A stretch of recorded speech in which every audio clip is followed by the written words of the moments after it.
دیکھ کر خاموش تھے، اپنے کام کو اس جرم میں نہیں تھے، لیکن روک بھی نہیں رہے تھے، خاموشی سے برداشت کر رہے تھے، اپنے کاموں میں مصروف تھے۔ اللہ فرماتا ہے صرف ہم نے ایک گروہ کو بچایا، ہم نے ایک وعدے الذین ینہون عن السوء، جو ان کو برائی سے روک رہے تھے ان کو ہم نے بچا لیا، اور ان کے علاوہ واخذنا الذین ظلموا، جو لوگ ظلم کر رہے تھے ان ظالموں کو بھی ہم نے قابو کر لیا، اور جو ظالموں کے حمایتی تھے ان کو روک نہیں رہے تھے ظلم سے، ان کو بھی ہم نے قابو کر لیا، ان دونوں کو ہم نے قابو کیا۔ کیوں قابو کیا؟ بما کانوا یفسقون، کہ وہ دونوں اپنے آپ کو ظالم ثابت کر چکے تھے، اللہ کے نافرمان کھلے بندوں میں ثابت کر چکے تھے اپنے آپ کو۔ فلما عتوا عما نهوا عنه، جب انہوں نے سرکشی کی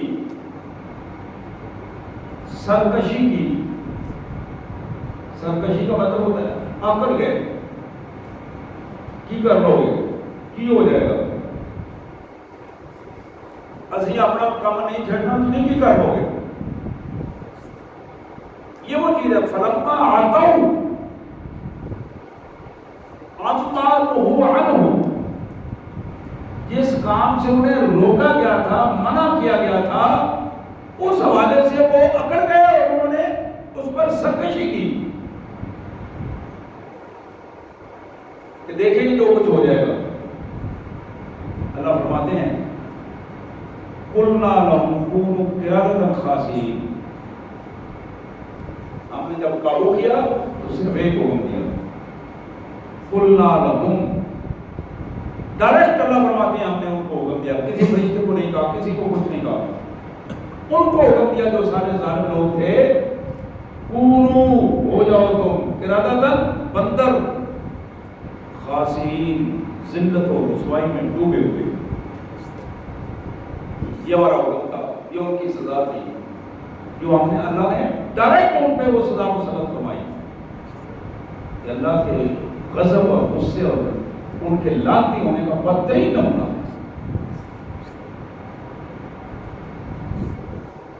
یہ کام کیوں ہوا؟ فلما عتوا عما نهوا عنه، جس چیز سے انہیں منع کیا گیا تھا اس پر وہ اکڑ گئے، سینہ تان کر کھڑے ہو گئے، جو ہوگا دیکھے جائیں گے، کر لو جو کچھ کرنا ہے۔ فلما عتوا عما نهوا عنه، پھر کیا ہوگا؟ وَقُلْنَا لَهُمْ كُونُوا قِرَدَةً خَاسِئِينَ، ہم نے ڈائریکٹ ان کو حکم دیا ہو جاؤ تم بندر، ذلت اور رسوائی میں ڈوبے ہوئے۔ اللہ اکبر۔ وَإِذْ تَأَذَّنَ رَبُّكَ، اور ذرا ذہن میں لاؤ وہ تصور کہ جب تیرے رب نے اعلان فرما دیا لَيَبْعَثَنَّ عَلَيْهِمْ إِلَى يَوْمِ الْقِيَامَةِ مَن يَسُومُهُمْ سُوءَ الْعَذَابِ، اعلان کیا تھا کہ یہ لوگ جو عذاب میں ڈوبے ہیں، جن کو عذاب میں مبتلا کیا گیا ہے، ان پر قیامت تک بدترین عذاب میں یہ مبتلا رہیں گے۔ اس قیامت کے بعد تو جو عذاب ہوگا وہ الگ ہوگا، جہنم میں ہوگا۔ اپنے اس بدترین وقت سے کہ رسول اللہ صلی اللہ علیہ وسلم سے آپ کی بعثت سے کم از کم 1500 سال پہلے کا واقعہ ہے جو قرآن نے ذکر کیا ہے، اس وقت سے لے کر قیامت تک اس ذلت و رسوائی میں وہ ڈوبے رہیں گے اور عذاب میں مسلسل رہیں گے، بندر اور ذلت میں ڈوبے ہوئے بندر۔ ان ربک لسریع العقاب وانہ لغفور رحیم، یاد رکھو تمہارا رب اسے سزا دیتے دیر نہیں لگتی۔ رب العزت کو کسی کو قابو کرتے ہوئے دیر نہیں لگتی، ذلت اور رسوائی کا نمونہ بناتے ہوئے دیر نہیں لگتی۔ اللہ کا فرما بردار بن جائے، اللہ کا اطاعت گزار بن جائے، اللہ کے نبیوں کی بات کو مان کر اللہ کا فرما بردار بن جائے، اسے یہ معلوم ہونا چاہیے وَإِنَّهُ لَغَفُورٌ رَحِيمٌ، اللہ معاف بھی کرتا ہے اور پھر اپنی رحمتوں کو بھی اس پر نازل کر دیتا ہے، انعام بھی عطا فرماتا ہے۔ سبحان اللہ وبحمدہ، سبحان اللہ العظیم۔ وَقَطَّعْنَاهُمْ فِي الْأَرْضِ أُمَمًا مِنْهُمُ الصَّالِحُونَ وَمِنْهُمْ دُونَ ذَلِكَ وَبَلَوْنَاهُمْ بِالْحَسَنَاتِ وَالسَّيِّئَاتِ لَعَلَّهُمْ يَرْجِعُونَ، ہم نے ان یہودیوں کو زمین میں مختلف ٹکڑوں میں تقسیم کر دیا۔ یہودی ایک قوم کو قطعناہم فی الارض امما، مختلف گروہوں میں ہم نے تقسیم کر دیا ہے۔ ومنہم الصالحون، ان میں کچھ نیک لوگ بھی تھے، ومنہم دون ذالک، اور کچھ لوگ بد کردار بھی تھے۔ وَبَلَوْنَاهُمْ بِالْحَسَنَاتِ وَالسَّيِّئَاتِ، ان کو ہم نے نیکیوں میں بھی آزمایا اور بد کرداریوں میں بھی آزمایا، ان کی بد کرداریوں میں بھی آزمایا، اور مقصد کیا تھا؟ لعلہم یرجعون، ممکن ہے ان کی عقل ٹھکانے آ جائے اور اللہ سے معافی مانگ کر واپس آ جائے۔ موقع دیا ان کو، موقع ان کو دیا، کس حالت میں؟ یہ ذرا ذہن میں رکھیے، اللہ نے یہ موقع دیا، پہلی سزا تھی تقسیم کر دیا، نیک اور برے الگ الگ ہو گئے، ان دونوں کو آزمائش میں ڈالا، ان کی اچھائیوں میں، اچھے لوگوں کی اچھائیوں میں آزمائش ہوئی، برے لوگوں کی برائیوں میں آزمائش ہوئی، اور مقصد کیا تھا؟ لعلہم یرجعون، تاکہ یہ واپس پلٹ آئیں اور بات کو سمجھ جائیں۔ اب اس کا نتیجہ اللہ فرماتے ہیں فخلف من بعدہم خلف ورثوا الکتاب یاخذون عرض هذا الادنی، ان کے بعد جو دوسری نسل ان کی پیدا ہوئی، فخلف من بعدہم خلف، وہ ان سے بھی بدترین لوگ، جو یہ یوتھ آئی، یہ دوسری نسل ہے، نوجوان نسل، جو یوتھ آئی، نوجوان نسل تشریف لائی، فخلف من بعدہم خلف، وہ ان سے بھی بدترین تھے، ورثوا الکتاب، اب وہ اپنے بڑوں کو کی وجہ سے کتاب کے وارث تو ہو گئے، انجیل اور تورات تو ان کے پاس موجود تھی، لیکن کتاب موجود ہونے کے باوجود یاخذون عرض هذا الادنی وَيَقُولُونَ سَيُغْفَرُ لَنَا، دنیا داری میں، دنیا کے مال و دولت کو اکٹھا کرنے میں دونوں ہاتھوں سے لگے ہوئے تھے، دنیا میں اس طرح دونوں ہاتھوں سے لگے ہوئے تھے، ہر وقت دنیا کو سمیٹنے میں لگے ہوئے ہیں۔ زبان سے کیا کہتے تھے؟ اللہ خیر کرے گا، سیوم فرور کا، وہ کوئی ایسی بڑی گل نہیں، اللہ معاف کرنا، معاف بڑے بڑے گناہ، اللہ کی بڑی بڑی نافرمانیاں، مظالم، یا حضور دنیا کو سمیٹ گئے، گناہوں کو جھولیوں میں بھر رہے ہیں، اور کیا کہہ رہے ہیں؟ سیوم فرور کا، تو بہت بڑی بات نہیں ہے، اللہ معاف کر دے، یہ معافی مل جائے، کوئی پریشانی والی بات نہیں۔ وَإِيَّاتِهِمْ عَرَضٌ مِثْلُهُ يَأْخُذُوهُ، جتنی دنیا یہ سمیٹ رہے ہیں، اس سے دگنی بھی ان کو مل جائے تو وہ بھی ہاتھوں ہاتھ لے لیں گے، چھوڑنے والے نہیں، یعنی ان کا پیٹ بھرنے والا نہیں ہے، عبث ختم ہونے والی نہیں ہے۔ عمریں 70 80 100 سال ہو گئی ہیں، قبریں نظر آتی ہیں، معاملات سامنے ہیں، لیکن عبث ختم نہیں ہو رہی، عبث ختم نہیں ہو رہی، وہ بڑھ رہی ہے، بڑھ رہی ہے۔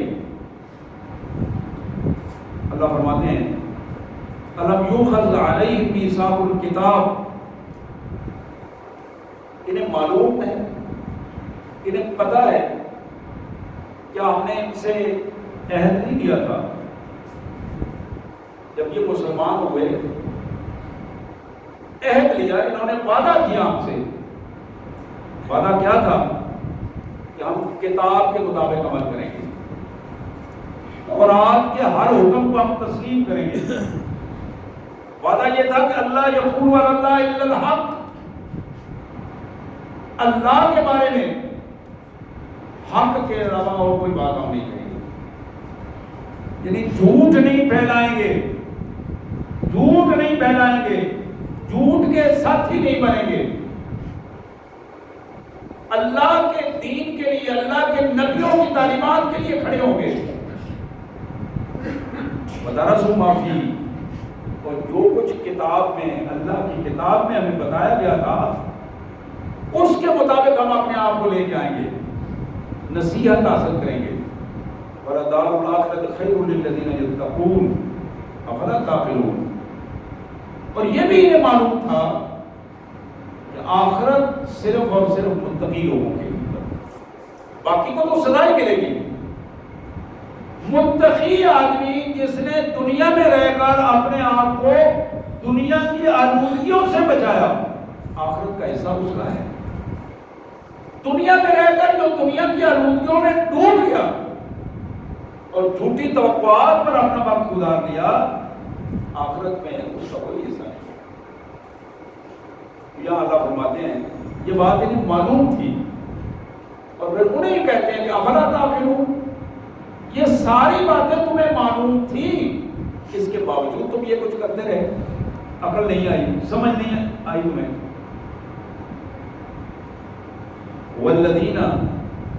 والذین یمسکون بالکتاب واقاموا الصلاۃ انا لا نضیع اجر المصلحین۔ اب ایک قانون اللہ نے ارشاد فرما دیا، آج بھی میرے جو بندے میری کتاب کو اپنی رہنما کتاب بنا کر، آج بھی جو میرے بندے میری کتاب کو اپنی رہنما کتاب بنا کر اس پر عمل کریں گے، اپنی زندگیاں، اپنے ادارے، اپنے ملک میری کتاب کے حوالے کر دیں گے، وَأَقَامُوا الصَّلَاةَ، اور نظام عبادات میں اپنے آپ کو پرو دیں گے، تو انہیں ہم وعدہ دلاتے ہیں کہ اِنَّا لَا نُضِيعُ أَجْرَ الْمُصْلِحِينَ، ایسے اصلاح پسند لوگوں کو ہم ان کا اجر ضائع نہیں کریں گے۔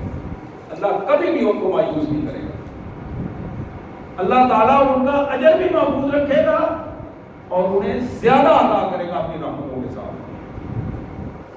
پھر اللہ نے ان کا ایک واقعہ یہودیوں کا اسی کیفیت میں بیان فرمایا کہ انہیں اس بات کا علم ہے، ان کے ساتھ یہ بیت چکی ہے، ان کے آباء و اجداد کے ساتھ، وَإِذْ نَتَقْنَا الْجَبَلَ فَوْقَهُمْ كَأَنَّهُ ظُلَّةٌ وَظَنُّوا أَنَّهُ وَاقِعٌ بِهِمْ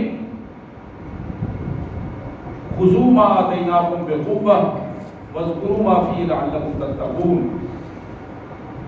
انہیں معلوم ہے کہ ان کے آباء و اجداد کو، یہ نئی نسل کی بات ہو رہی ہے، معلوم ہے انہیں ایک موقع ایسا آیا تھا کہ ہم نے ساری بنی اسرائیل قوم کو ایک جگہ پہ اکٹھا کیا، اور وہ پہاڑ کی وادی تھی، اور پہاڑ کو ہم نے اٹھا کر ان کے اوپر کھڑا کر دیا۔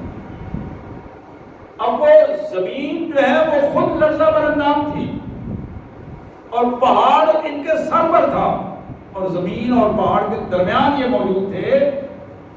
وَظَنُّوا أَنَّهُمْ وَاقِعٌ بِهِمْ، اور ان میں سے ہر ایک پریشان تھا اور چیخ و پکار کے ساتھ تھا، اس پوزیشن میں یہ پہاڑ ہمارے اوپر گر رہا ہے اور ہم ذلت و رسوائی پہ مر نہ جائیں، اس پوزیشن میں تھے۔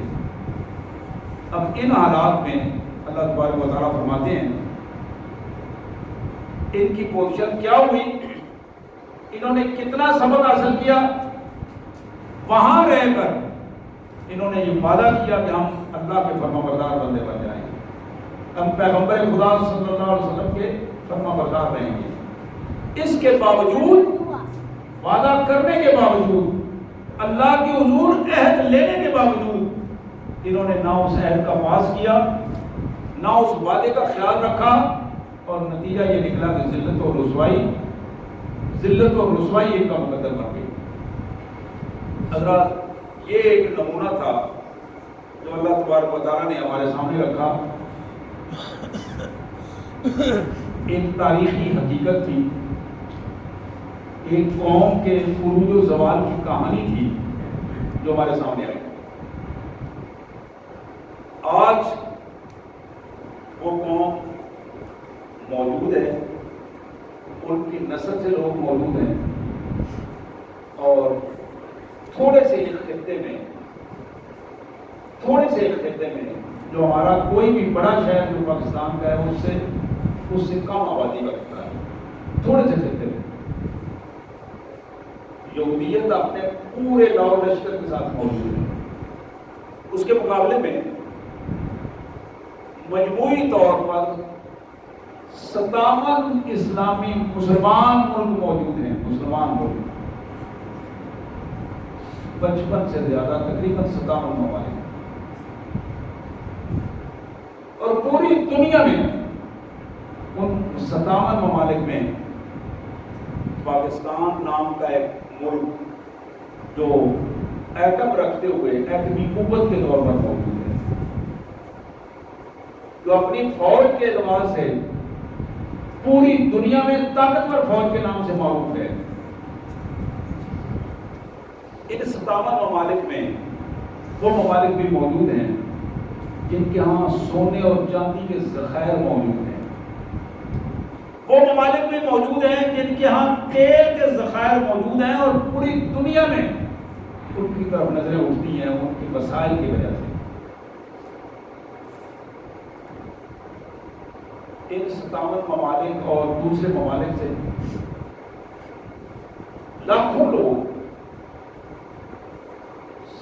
ہر سال کے مختلف حوالوں سے اللہ کے گھر میں طواف اور حج اور عمرے اور ان حالات میں بھی موجود ہیں۔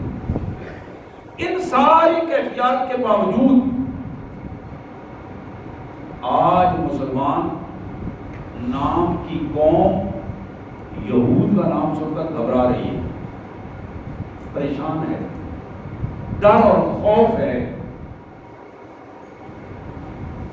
تو یہاں ایک سوال عجیب سا پیدا ہوتا ہے جو اکثر لوگوں کے ذہنوں میں آتا ہے کہ اللہ نے تو اس قوم کو ذلیل و رسوا کر دیا تھا، اللہ نے تو اس قوم کو اس پر لعنت ڈالی تھی، اللہ نے تو اس قوم پر اپنا غضب ڈھایا تھا، یہ کیسے ہو گیا کہ تھوڑے ہو کر مسلمانوں پر غالب ہیں؟ اللہ نے سورہ آل عمران میں اس کا بڑا خوبصورت انداز میں جواب دیا۔ اللہ نے فرمایا کہ یہ قوم، یہودی قوم، کبھی بھی دنیا میں اپنا مستقل گھر نہیں بنا سکے گی، کبھی بھی اپنا وجود ثابت نہیں کر سکے گی، قائم نہیں رکھ سکے گی، دو وجوہات کے سوا۔ ایک وجہ یہ ہے کہ کوئی دوسری قوم ان کو سہارا دے دے اور یہ سہارا لے کر مسلمانوں پر چڑھ دوڑے، اور قوم، یا پھر اللہ تعالیٰ مسلمانوں کو سزا دینے کے لیے ان کو طاقت دے دے اور مسلمانوں کو کمزور کر دے۔ اللہ بحبل من اللہ وحبل من الناس۔ آج یہ دونوں وجوہات موجود ہیں۔ اسرائیل کا ناپاک وجود، امریکہ اور برطانیہ اور جرمنی اور یہ وہ لوگ ہیں جن پر انہوں نے خود ظلم کیے ہیں، اور وہ ظالم جو کسی دور میں مظلوم تھے آج اس ظالم کے ساتھ وہ کھڑے ہوئے اس کو مدد فراہم کر رہے ہیں، مالی بھی اور افرادی بھی۔ ایک پہلو یہ، دوسرا پہلو بڑا اہم ہے کہ ہم مسلمان نہیں رہے،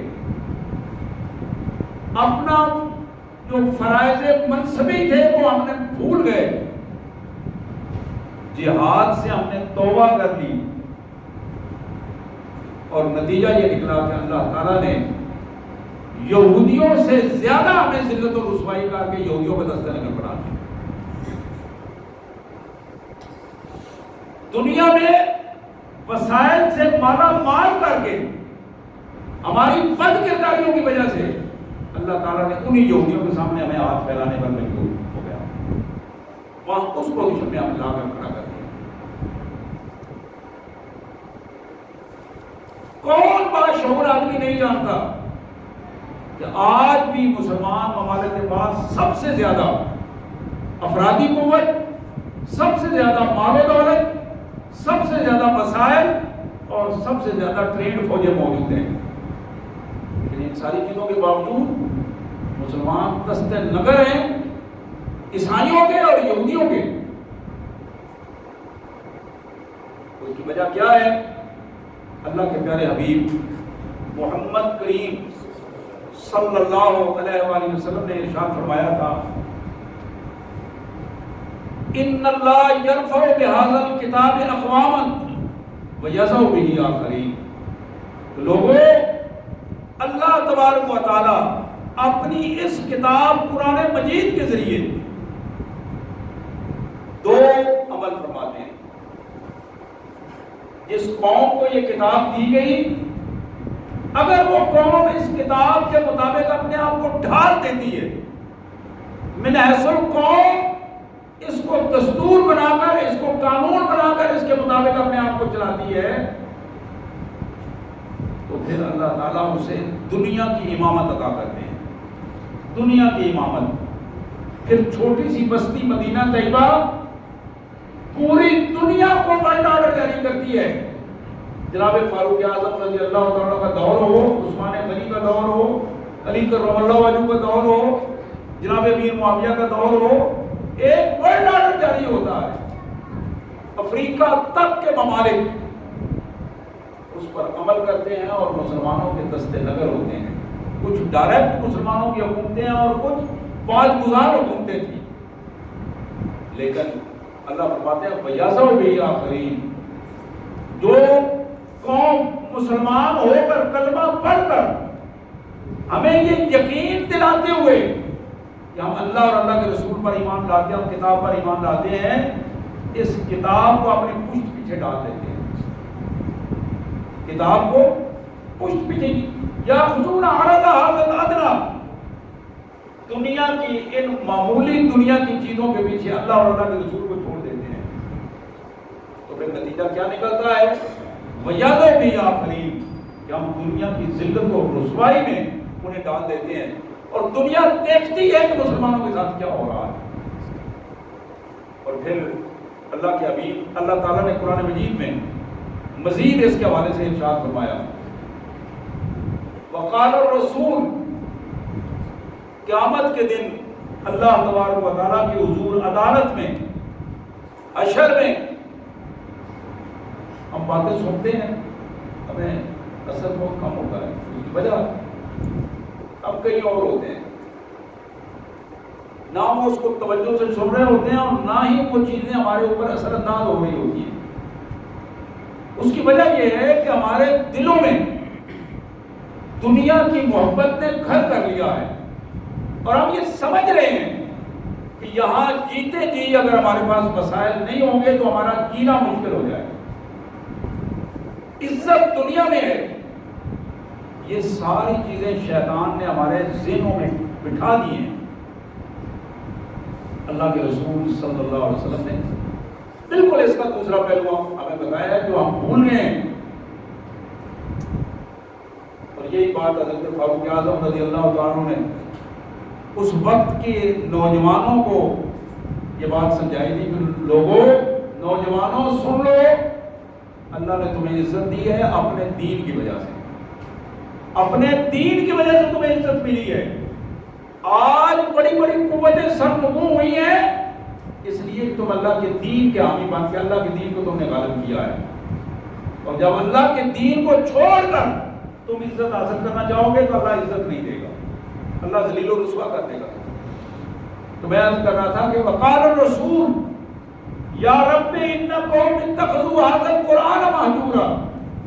کل قیامت کے دن رسول اللہ صلی اللہ علیہ وسلم اللہ کے حضور عدالت میں یہ دعویٰ دائر کریں گے، یا رب العالمین، یہ میری قوم، مسلمان قوم، میری قوم، میری امت، انہوں نے تیری دی ہوئی کتاب قرآن مجید کو پس پشت ڈال دیا۔ اب پس پشت کا مطلب یہ سمجھتے ہیں کہ شاید انہیں کنڈ نہیں کرنی قرآن، یہ ہمارا بڑا عام قرآن سیکھ پہ ادھر کنڈ نہیں کرنی۔ قرآن مجید کے مخالف صبح سے شام تک عمل کرتے رہیں لیکن اس کی طرف پشت نہیں کریں گے۔ بات اس پشت کی نہیں ہے، مسجد میں قرآن مجید پڑھے ہوتے ہیں، گھروں میں پڑھا، آپ چھت پر سوتے ہیں، بات وہ نہیں ہے۔